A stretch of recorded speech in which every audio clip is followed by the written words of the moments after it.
The town of Dieppe is a small, prosperous fishing port on the northern coast of France. At the height of World War II in Europe, a ferocious battle was fought on the beaches of Dieppe as Canadian troops scrambled to gain a foothold in Nazi-occupied Europe. On August 19, 1942, troops from the 2nd Canadian Infantry Division, supported by British Commandos and U.S. Rangers, prepared to launch a major raid on the German-held port. But the Germans were expecting the attack.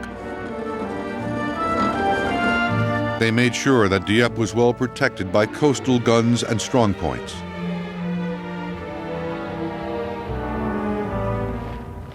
They were on the alert. When the Canadians landed, they came face to face with devastating Nazi firepower.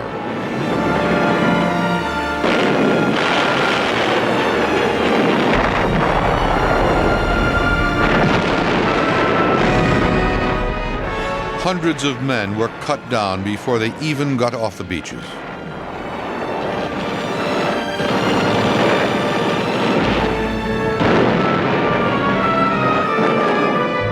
The story was much the same in the skies above Dieppe. The Allies had hoped to draw the Luftwaffe into battle and defeat it. But the Germans shot down twice as many aircraft as the Allies.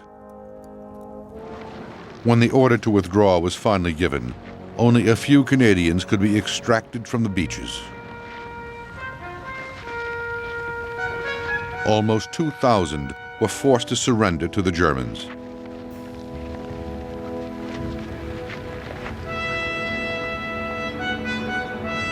The Allies' first major attack on occupied France was a disaster.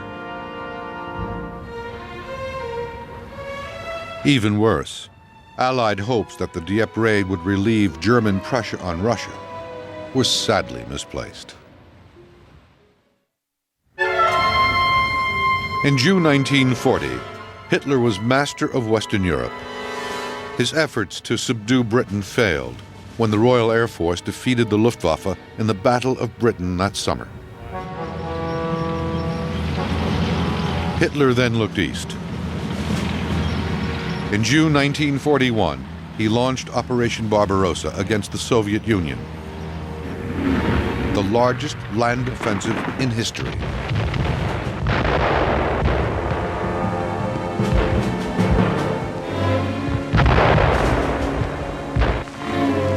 The armies of the Wehrmacht almost triumphed as they plunged deep into Russia.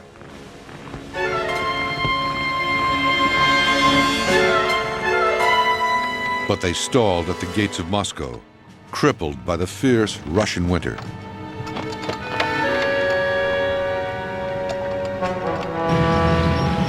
In the spring of 1942, the German offensive was renewed, and once again the panzers attacked the Russian heartland. Russia had strong defenses, but German pressure was relentless. In desperation, the Soviet Union turned to the Western Allies. Soviet Foreign Minister Vyacheslav Molotov visited Britain and the United States and begged them to open a second front to draw German troops away from the east. But at that time, the Western Allies were in no position to do so.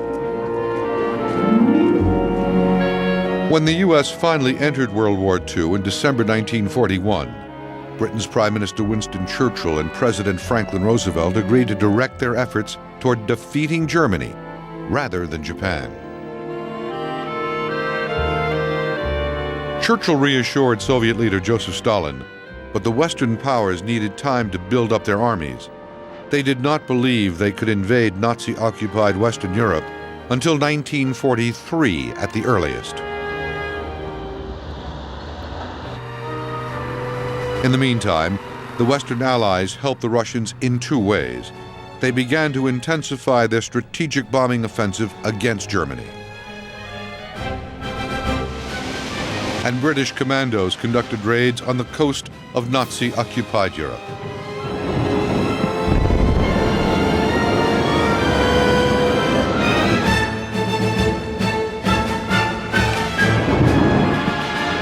During 1941, British commandos attacked German units in Norway on the Lofoten Islands.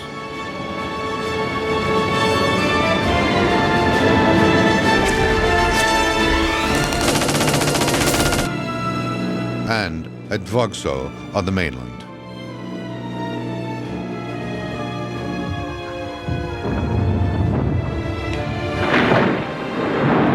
Both raids were successful and prevented the Germans from deploying troops from Norway. To help the Russians by tying up more German troops in the west, the British now planned to mount larger operations against the coasts of occupied France. One of those targets would be the port of Dieppe.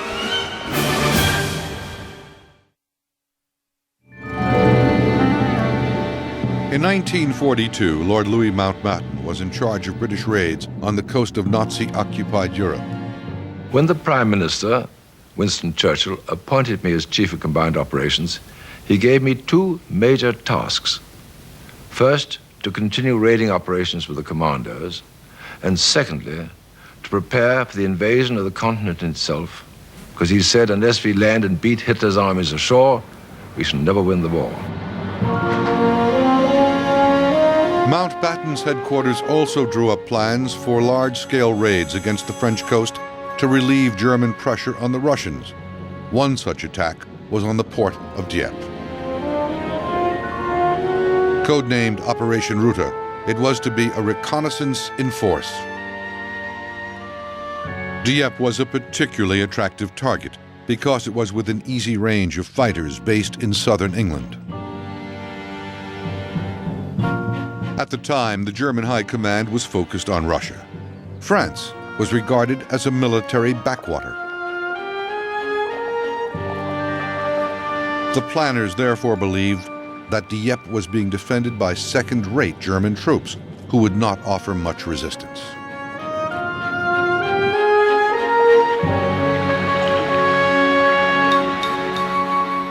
However, the Germans had integrated Dieppe into the defenses of the Atlantic Wall.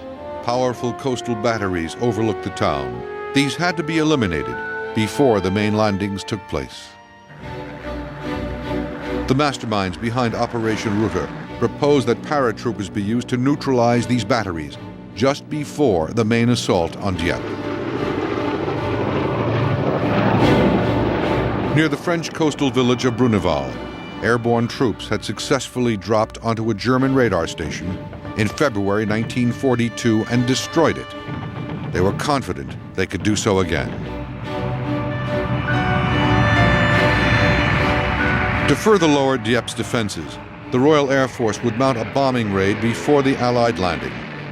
These bombers would also attack targets further inland to prevent German reinforcements from reaching Dieppe. The Royal Navy agreed to provide fire support for the raiders.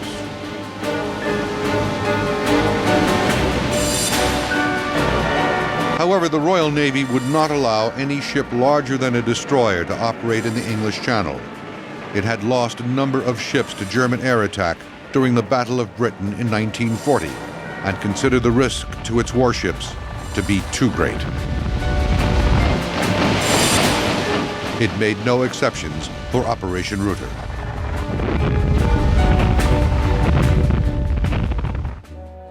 The plan dictated that once the paratroopers neutralized two key coastal batteries, a division-sized force would land on 4 beaches: blue, red, white, and green.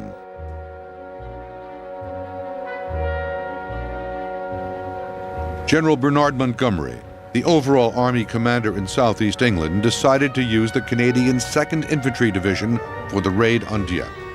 He did so for a reason. The first Canadian troops had arrived in Britain in December 1939, but for over 2 years they had seen virtually no combat. They were bored and restless. Both General Montgomery and Canadian Prime Minister Mackenzie King wanted the Canadian troops to see action. The Dieppe Raid appeared to be a good opportunity to test their training. The 2nd Canadian Division had spent several tedious months on garrison duty in Iceland before arriving in Britain in the summer of 1940. It had since been defending southern England against a possible German invasion. Though highly trained, by 1942 the troops became frustrated. Like other Canadian formations, they knew that troops such as the Australians, Indians, and South Africans had been fighting in North Africa since 1940. The Canadians wanted their chance. Major General John Roberts, a World War I artilleryman, commanded the 2nd Canadian Division. He selected 6 infantry battalions for the Dieppe Raid: the Royal Regiment of Canada, the Royal Hamilton Light Infantry, the Essex Scottish, the South Saskatchewan Regiment, the Queen's Own Cameron Highlanders of Canada, and a French-Canadian unit, the Fusiliers Mont-Royal.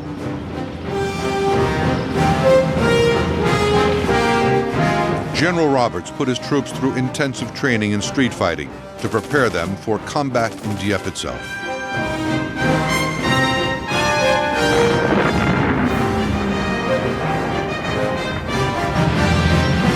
He also had an armored unit to provide close fire support on the beaches. This was the 14th Canadian